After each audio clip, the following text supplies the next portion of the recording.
Assalamualaikum warahmatullahi wabarakatuh. Hello everyone, welcome back to my video. Still with me, Benny Sutriana. Before we discuss the material, don't forget to like, share, subscribe, and give your comment in this video. Thank you very much. In this video, we will discuss about the second chapter in first semester for the 8th grade of junior high school. In this chapter, we are going to learn about the first one is model can or showing ability, and the second one is model will that's showing willingness. Okay, let's check it out. Okay, the first we are talking about model can. But before that, we must know the purpose atau tujuan dari pembelajaran kali ini ya. Kita harus tahu dulu setelah kita belajar model can, apa yang harus kita kuasai. Di sini kita punya yang pertama, tujuan dari pembelajaran kali ini adalah mengidentifikasi fungsi sosial dan unsur kebahasaan dari memberi dan meminta informasi terkait kemampuan. Yang kedua yaitu menyebutkan ungkapan tindakan memberi dan meminta informasi terkait kemampuan. Jadi nanti kita di sini akan bisa mengidentifikasi mana yang termasuk ungkapan yang bisa menunjukkan kemampuan dan mana ungkapan-ungkapan apa saja yang termasuk ungkapan menunjukkan kemampuan. Oke, kita mulai yang pertama dari definition-nya dulu atau pengertiannya dulu. Can ini dapat digunakan untuk menunjukkan atau menyatakan ability, kemampuan. Jadi dengan model can ya, ini digunakan ketika kita mau menunjukkan sebuah kemampuan, baik kemampuan diri pribadi atau kemampuan orang lain atau kemampuan suatu hal. Contoh misal, saya bisa berenang ya. Jadi can ini bisa berarti artinya adalah bisa ataupun dapat ya. Selanjutnya kita bahas mengenai bentuk kalimat dalam bahasa Inggris. Dalam bahasa Inggris itu sendiri, kalimat dibagi atau bisa dibentuk menjadi 3 ya. Yang pertama bagian dari afirmatif atau bagian positif. Kemudian yang kedua ada kalimat negatif. Dan yang ketiga adalah kalimat interrogatif. Yang pertama kita bahas dulu afirmatif atau bagian yang positifnya. Bagaimana cara menggunakan can dalam bentuk kalimat yang positif. Oke, seperti kita ketahui bahwa subjek ada I, you, he, she, it, we, you, dan they. Nah, dalam bentuk kalimat positif atau afirmatif, can ini diletakkan setelah subjek. Jadi bisa I can, you can, he can, dan seterusnya. Ya, itu bentuk kalimat afirmatif atau bentuk kalimat yang positifnya. Oke, bentuk afirmatif atau kalimat positif bisa kita rumuskan dengan aturan yang tadi adalah can ditambah kata kerja bentuk pertama ya. Kata kerja bentuk pertama digunakan setelah can. Kita ambil contoh 1. Kangaroos can jump ya. Can-nya ini ada sebelum kata kerja bentuk pertama atau setelah subjek kangaroos ya. Oke. Artinya apa? Kangaroos can jump ini menunjukkan bahwa kemampuan dari kanguru yaitu adalah dia atau kanguru ini bisa melompat. Ya, seperti itu contohnya. Selanjutnya contoh kalimat afirmatif atau positif yaitu adalah cheetahs can run very fast. Di sini menunjukkan kemampuan dari cheetah bisa berlari dengan cepat, ya. Kemampuan dari cheetah tersebut. Selanjutnya contoh berikutnya yaitu adalah seperti ini. Dolphins can swim, ya. Lumba-lumba bisa berenang. Can di sini menunjukkan sebuah ability atau kemampuan dari si lumba-lumba yang menunjukkan bahwa lumba-lumba tersebut bisa berenang. Okay, the next we are talking about the negative form of model can. Di sini kita akan bahas bentuk negatif dari model can, ya. Di sini sudah saya siapkan bentuk negatifnya, termasuk dengan subjek-subjek yang bisa kita gunakan ya. Yang pertama ada I cannot, ada you cannot, ada he cannot, ada she cannot, ada it cannot, ada we cannot, kemudian you cannot, ada they cannot. Nah, ini menunjukkan bentuk negatif dari model can. Kemudian cannot ini bisa disingkat menjadi can't, ya. Jadi bisa ngomong I cannot atau I can't. Boleh You cannot atau you can't. Itu hanya singkatan saja. Bebas mau pilih cannot atau can't. Itu sama saja. Selanjutnya kita buat contoh kalimat negatif. Sebelum kita buat contohnya, kita buat dulu pola tentang bentuk kalimat negatif ini. Supaya nanti kita mudah dalam membuat kalimatnya. Pola atau bentuk kalimat dalam negatif, polanya adalah can ditambah not ditambah kata kerja bentuk pertama. Jadi setelah ada can, kemudian diikuti dengan kata not. Karena ciri dari negatif adalah ada kata not di sana. Kemudian lalu diikuti dengan kata kerja bentuk pertama. Itu bentuk pola kalimat negatif. Contohnya adalah parrots can't swim. Burung kakatua tidak bisa berenang. Di sini menunjukkan ketidakmampuan bahwa burung kakatua tidak bisa berenang, seperti itu.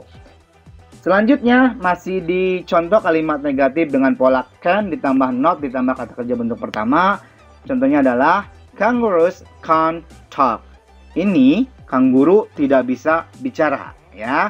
Ini bentuk ketidakmampuan yang menunjukkan bahwa kanguru tidak bisa bicara. Seperti itu contoh dari bentuk kalimat negatif yang memiliki pola can ditambah not ditambah kata kerja bentuk pertama. Contoh dari negatif, masih tetap contoh negatifnya. Di sini ada kalimat dolphin can't runs. Lumba-lumba tidak bisa berlari, ya. Itu bentuk dari ketidakmampuan atau bentuk negatif dari kalimat yang menggunakan modal. Okay, next we are talking about the interrogative form of model can. Kalau tadi dalam bentuk kalimat positif, can itu muncul setelah subjek. Tapi berbeda, sedikit berbeda, tidak jauh berbeda sih sebenarnya. Dengan interrogatif, kalau interrogatif dibalik. Jadi can-nya dulu, baru kemudian subjeknya, ya. Seperti misal ada can I, ada can you, ada can he, can she, dan seterusnya. Jadi dibalik ya, can dulu di depan, kemudian diikuti dengan subjek, dan karena ini kalimat interrogatif, kalimat tanya secara otomatis di belakang kalimat harus ada tanda tanya, ya. Selanjutnya, karena ini bentuk pertanyaan maka harus dijawab, ya. Bentuk modal itu kalimat yang bentuk modal, ya, kalimat pertanyaan yang diikuti dengan yang diawali dengan modal, maka jawabannya hanya ada dua. Kalau tidak yes, pasti no. Contoh, misal, can you help me? Ya, can you help me? Bisakah kamu membantu aku? Jawabannya bisa yes, bisa no, tergantung dari lawan bicaranya mau membantu atau tidak. Misal, kalau mau jawab yes, silakan.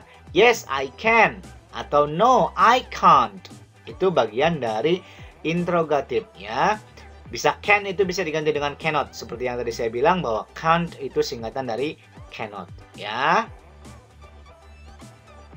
Oke, di sini contoh dari yang kalimat interrogatifnya. Interrogatifnya di sini saya kasih contoh, can dolphin swims? Ya, bisakah lumba-lumba berenang? Ya, menanyakan kemampuan. Ini lumba-lumba bisa berenang atau enggak sih? Nah, we can give short answers. Contohnya adalah yes, they can. Ya, mereka bisa. Mereka bisa berenang. Itu contoh dari bagaimana menggunakan kalimat interrogatif dalam model can, ya. Selanjutnya contoh berikutnya dari bentuk kalimat interrogatif, ya. Contoh misal can elephants jump, ya. Bisakah gajah melompat? Ayo, kira-kira bisa atau tidak? Oke, good. Jawabannya no, they can't. Kenapa? Karena gajah tidak bisa meloncat, ya. Itu jawaban dari atau short answer dari pertanyaan can elephant jump. Selanjutnya kita bahas contoh dari bagaimana membuat bentuk dari kalimat model can, ya. Di sini ada 6 gambar yang saya bagi menjadi 2. Yang pertama ada tanda checklist, yang kedua ada tanda silangnya. Jadi yang checklist itu menunjukkan bahwa dia bisa melakukan hal tersebut. Yang tanda silang menyatakan bahwa dia tidak bisa melakukan hal tersebut. Di sini saya contoh dengan nama Mr. Black. Nah, berarti Mr. Black ini bisa melakukan hal yang di checklist, kemudian tidak bisa melakukan hal yang disilang. Contoh yang pertama, kita bahas dulu yang bisa deh ya. Contoh, Mr. Black can cook. Oke, di situ ada yang di checklist, ada orang lagi memasak, anggap saja itu Mr. Black, menyatakan bahwa Mr. Black bisa memasak ya. Mr. Black sebagai subjek, kemudian can sebagai modelnya, ditambah cook bentuk kata kerja yang pertama. Kemudian yang kedua, bentuk kalimat negatifnya. Bagaimana contohnya? Contohnya adalah Mr. Black can't write. Ya, contohnya ada di situ yang disilang ya. Mr. Black sedang menulis ya. Tapi di situ kenyataannya bahwa dia tidak bisa menulis, menunjukkan ketidakmampuannya dalam hal menulis. Ya, selanjutnya kita bahas yang bagaimana membuat kalimat interrogative. How to make interrogative from using model can. Di sini saya buat can Mr. Black cook? Bisakah Tuan Black memasak? Ayo jawabannya apa? Bisa atau tidak? Good. Jawabannya yes, he can. Ya, dia bisa memasak. Ya, itu jawaban untuk kalimat interrogatif yang pertama. Yang kedua, can Mr. Black write? Bisa nggak nih Mr. Black-nya menulis? Ayo, bisa atau tidak? Oke, bagus. No, he can't. Dalam gambar, dalam ilustrasi di sini, Mr. Black tidak bisa menulis. Itu bagian dari contoh bagaimana membuat kalimat menggunakan model can. Ya, paham sampai sini ya? Oke, the last is the practice for you. Ya, di sini ada 6 gambar dengan yang sama ya, polanya dengan yang sebelumnya. Di sini 6 gambar, ada checklist, ada silang juga. Tugas kalian silakan di buku tulis masing-masing buat kalimat yang menggunakan can ya, dengan pola yang mirip dengan yang sudah dijelaskan tadi sebelumnya ya. Oke, I think enough for today and thank you for your attention. I hope you enjoy with my video. Assalamualaikum warahmatullahi wabarakatuh.